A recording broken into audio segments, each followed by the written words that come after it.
Welcome, and thank you for joining us Hi, as Judith.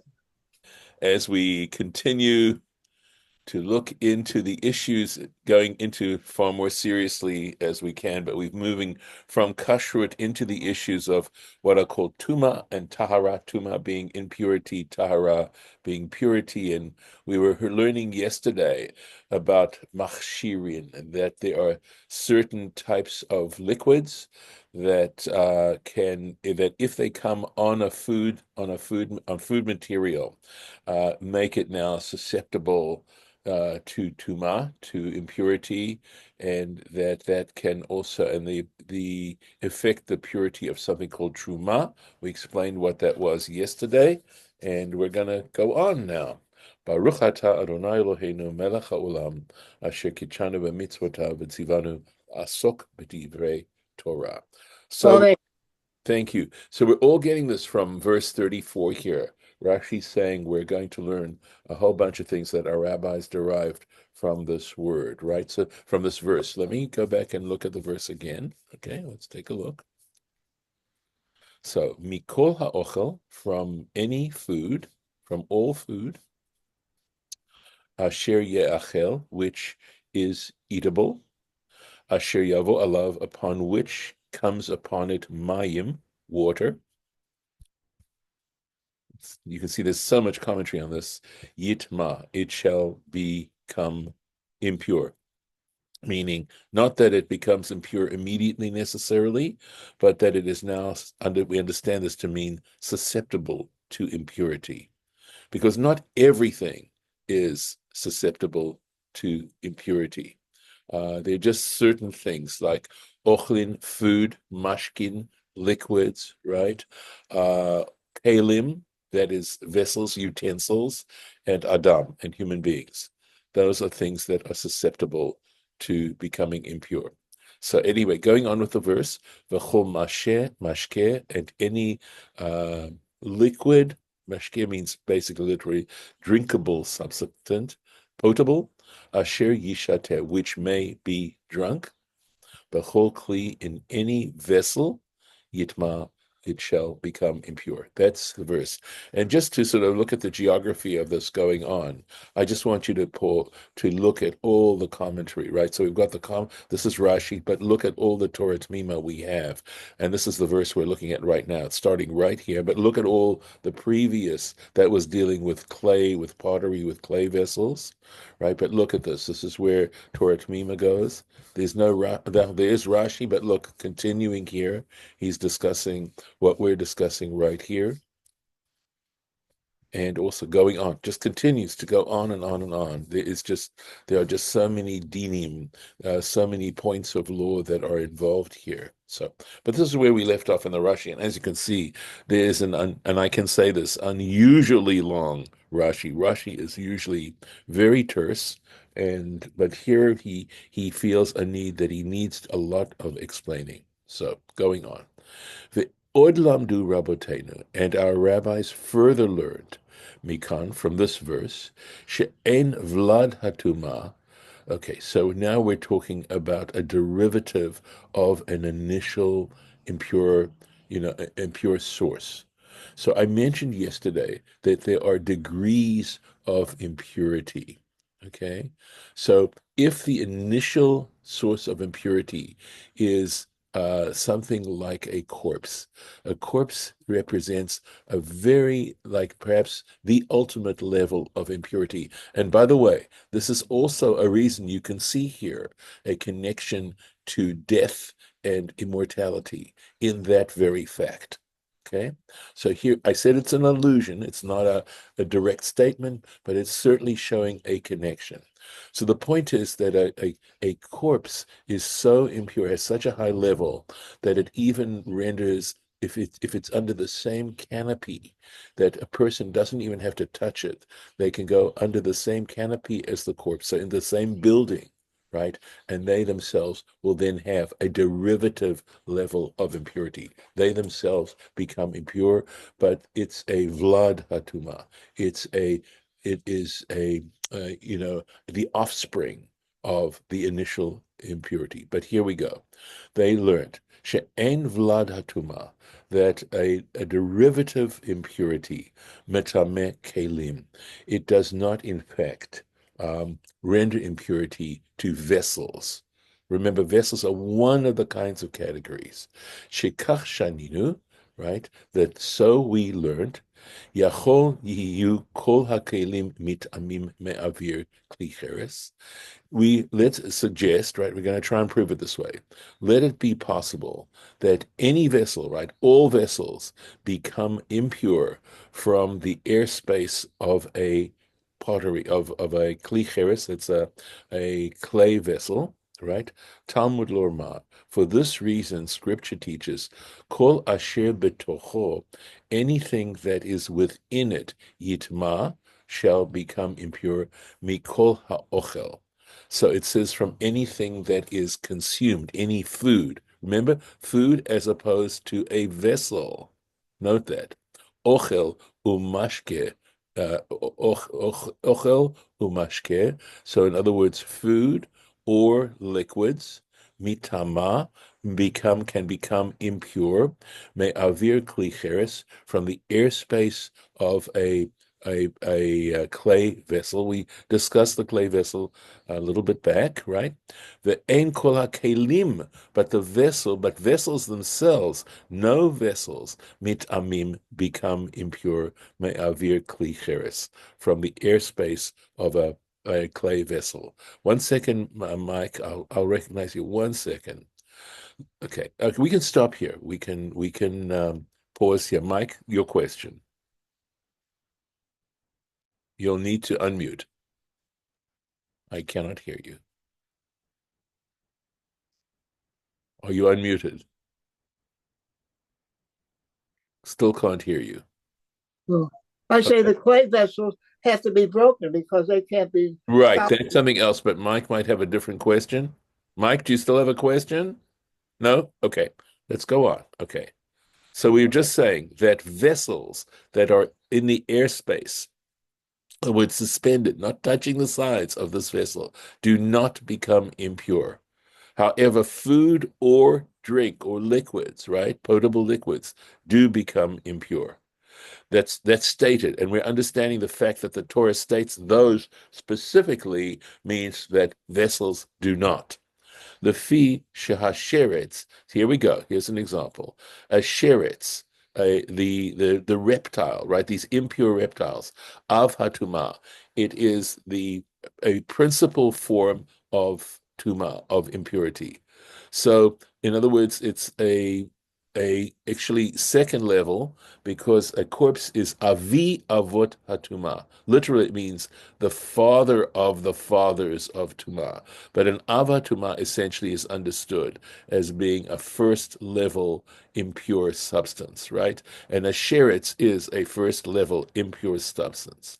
V'hakli shenitma mimenu, so that if a vessel becomes impure from a sheretz, right? Vlad hatuma, it is Vlad, literally the child of the Av, child of the father, literally is what it means. But so we could understand Av as being a principal category and a Vlad as being a derivative. So it is a derivative, it is on a derivative level of Tuma. Lefichach, and for this reason, Eino choser, and for this reason, it cannot go back umitame klelim shebatocho, it cannot go back and then render impure vessels that are within it. So the kli itself, right, became impure from the sheretz. It's now second level, and therefore is not going to transfer its impurity to a vessel that is in this vessel. And that would be on a third level, right? It goes down a level. I will tell you right now, though, that the rabbis determined that if liquids fall on something, it takes it back to its initial stage. So if food, right, were wet and was in a clay vessel or was touched by something, even though under normal circumstances it would become a secondary level, goes back to the first level. It's a different halacha, but there are many laws involved in the issue of ritual purity, and I believe that level would be considered a rabbinic level of impurity. And again, a very, very fundamental idea is that there are things that are forbidden biblically, right? They're forbidden biblically. Then there are things that may be permissible biblically, but are rabbinically forbidden. And that's something that's called a gzeira, an edict on the part of the rabbis, that the rabbis have the authority. And Maimonides points out that they're given this authority from the Torah itself to render certain things that are permissible by the Torah as being impermissible. The consequences are, the practical differences are there. The practical difference is that if you violate a biblical commandment, there's a possibility, if you do it unintentionally, that the way in which you atone for it is by bringing an offering, right? Rabbinic violations can never involve offerings. That's only biblical ones. That's one practical difference. At any rate, V'lamadu. So that's at one point, right? That the airspace of a clay vessel uh, cannot defile, if I want to use that word, render impure another vessel. It renders impure food or liquids. V'lamadnu od. Another point that we learn from this verse, a new one. Shehasheretz, that this reptile, shenafal levir tanur, that if it fell into the airspace of an oven, v'hapat betocho, and there is bread in that oven, v'lo naga hasheret papat. But the point is, this sheretz did not actually come into physical contact with the bread. Hatamur, right? So, but because it fell into the airspace of this oven, right? And the ovens were, I believe, made out of clay, right? So, because the sheretz wound up in that airspace, the oven itself becomes impure. Hatanur rishon, it becomes a first level of impurity. Vahapat shnia, but the bread is on a secondary level. Velo ne'emar, right? But we don't say, ro'in et hatanur, right? We do not look at this oven, ki ilu male tuma, as if it's filled now with impurity. V'utahe hapat, and so consequently, since the oven, if we were to look at the pot, at the oven as being impure completely, right, as the airspace being impure in that way, but hapat tchila. So consequently, the bread that's in that airspace, right, would also be a first level, right, a rishon latruma. But we don't say that it is. Remember, we said hapat shnia. It's second level, right? She'im ata omer ken, he says, and this is a reductio ad absurdum proof, is the way we say that. So in other words, you presume this and show that it leads to a contradiction. She'im ata omer ken, because if you're going to suggest this, lo nit ma'atu kol hakelim, right? Then there is not a single vessel, right, that can be excluded militama from becoming impure me'avir kli cheres, from the airspace of a, um, a pottery vessel, a vessel made out of pottery. Share, right? Because tuma atzma, because the impurity itself, nagabahen migaban, because the impurity itself touched them from outside, So I'm not sure. I confess that I probably would have to go over this a number of times to try to fully, or at least to better understand the point that's being made in this proof. Okay.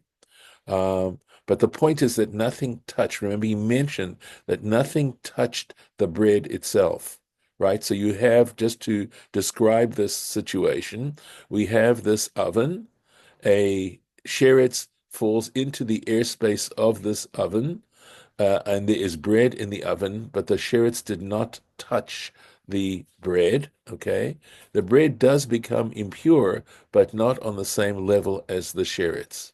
Okay, so um, Here's the thing. Okay, so what it's saying here is that if we said that the only way in which a piece of pottery, a clay vessel, can become impure is if something falls inside of it, right? As opposed to touching it. This is that's not nagabahin b'kavan. So here, okay, the we're saying that this is a case where the tuma touched the outside of this vessel in the example that he's giving here, right?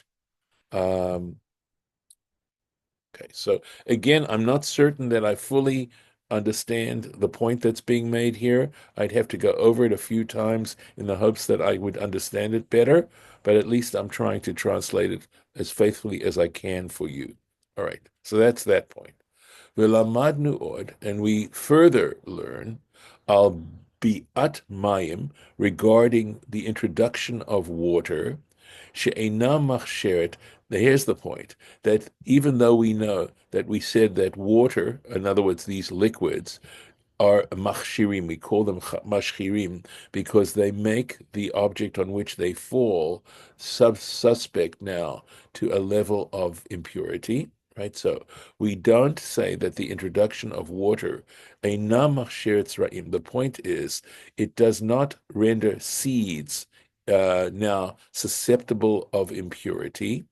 Ella imkain, unless naflu alehem, if this water fell on them, mishenit talshu, once they were detached from the ground. In other words, as long as these seeds were in the plants, in the ground, water that's falling on them is not going to make them susceptible to impurity. It's only if they've been detached, these plants have been detached from the ground, and consequently the seeds in them are detached from the ground, then if you introduce water on them, they are susceptible to impurity. She'im ata omer, because were you to say mekablim, they are hechsher, okay, b'mechubar. Were you to say no, they still can become susceptible to impurity while they're still attached to the ground, right? Ein lecha, you're not going to have shelo ba'u alav. You're not going to have anything or any plants shelo ba'u alav maim which did not have water come on them, right? In other words, rainfall, right? And rain is water. So now it's everything now has become susceptible to impurity, right? These seeds, etc., right? It's a food stuff. And remember, we said that even if you dry it off, it doesn't help. We had said that the last time, right? Umahu Omer. Okay, so then what is the point of saying Asher Yavo Alav Mayim in a case where water has come on it? If water has come upon it anyway, there's no case, right? Water's on it all the time because of the rain. So it doesn't make sense for the Torah to talk about a situation where water has now fallen on it. Okay, that's one point, right? So we learn this basic point that in order for seeds, things that, and we're talking basically about edible things, right, cannot become machshirin letuma. They cannot become susceptible to ma as long as they're still attached if water is introduced. V'lamadnu od, and again we learn something else. She'ein ochel mitamei acherim, that food, remember that's one of the categories of things that are susceptible to impurity. Mitamei acherim is able to render something else impure. Ella imkain, unless yesh bo kavetza, unless there's the amount of an egg, an egg's bulk of this food. In other words, if it's smaller than an egg, the size of an egg, it is not capable of rendering something else tameh, impure. And this is from Torat Kohanim, the Sifra, and also Yoma, in the tractate Yoma, page 80. Shene'emar, why? Because it says Asher Ye'achel, right? It says that which is eaten.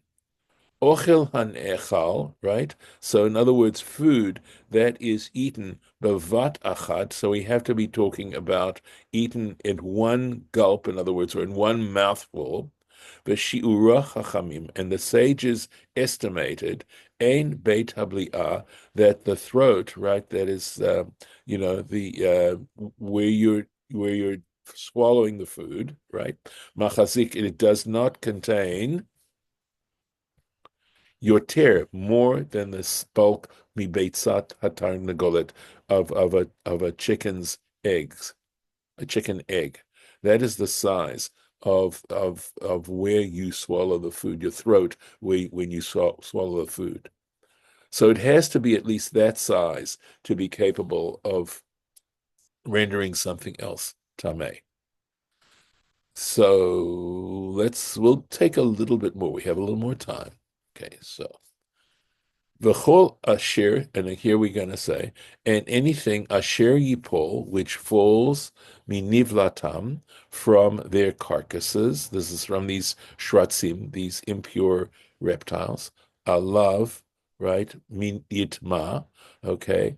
So if I believe it's saying, if the carcass of one of these animals falls upon this thing, this object, yitma, right? It can become impure.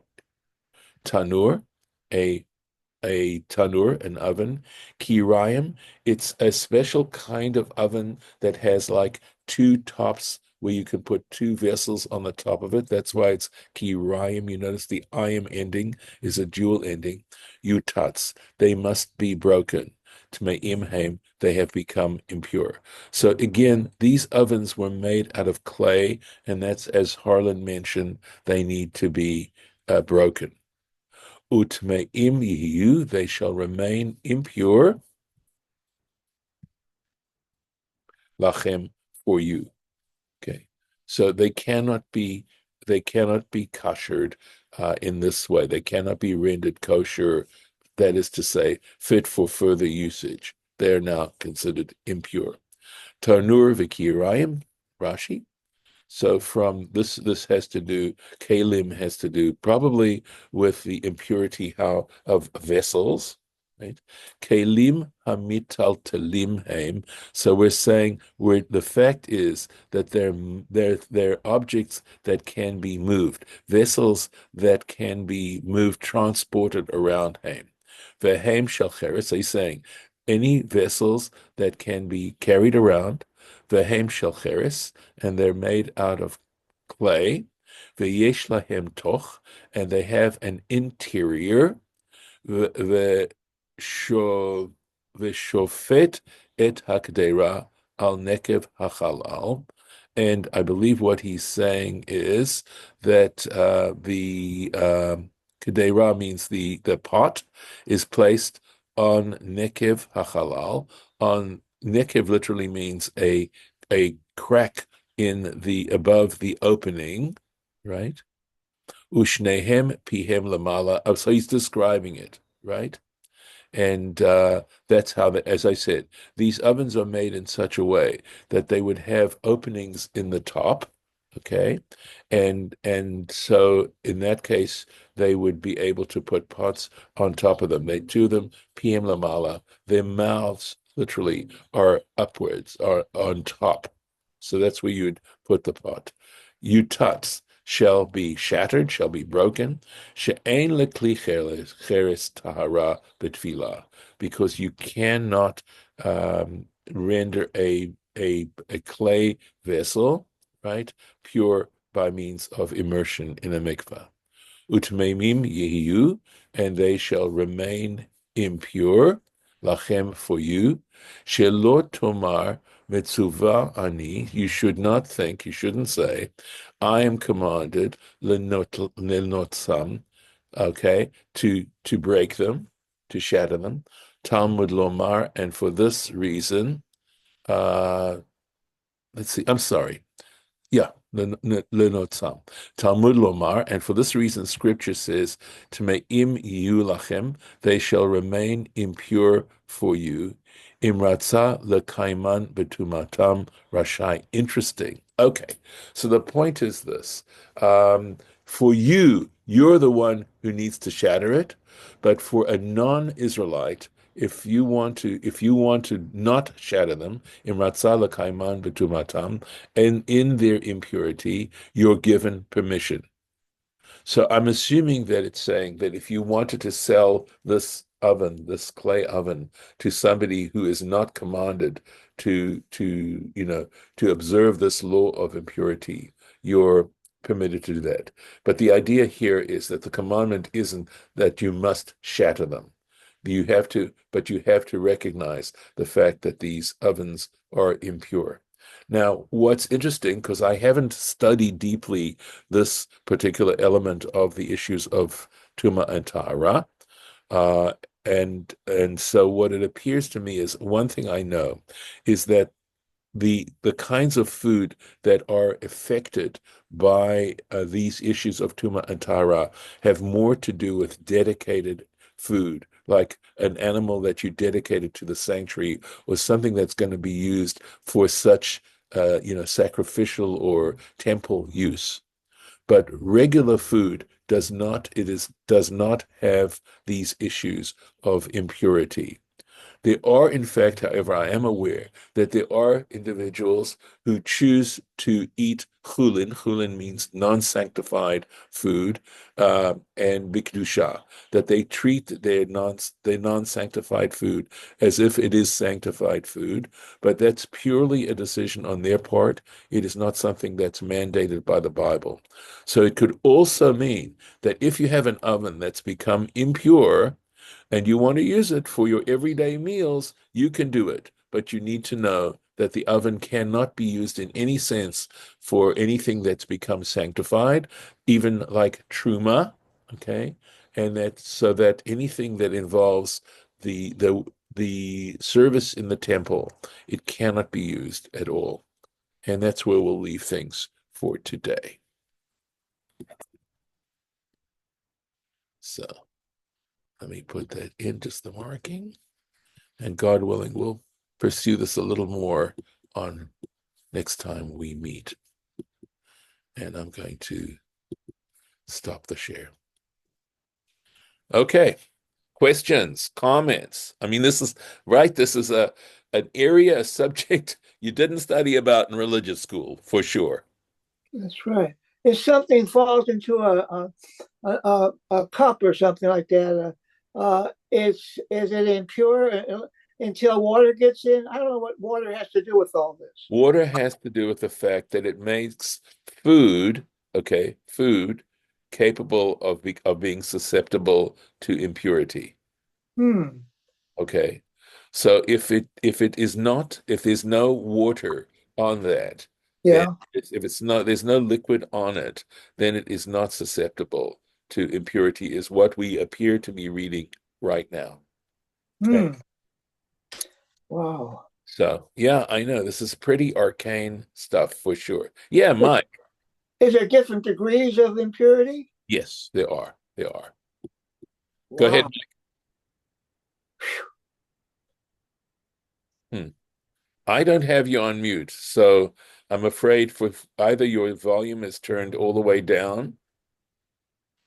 And yeah, no, I have not muted you. Is the highest impurity a dead body? Yes, that appears to be the case. So if you're in a Yes. tent, you would be impure? Say that again. If you're in a tent with a dead body, are you impure? Yes, that's one reason why Kohanim, for example, cannot go into a cemetery if they want to maintain their purity. Okay.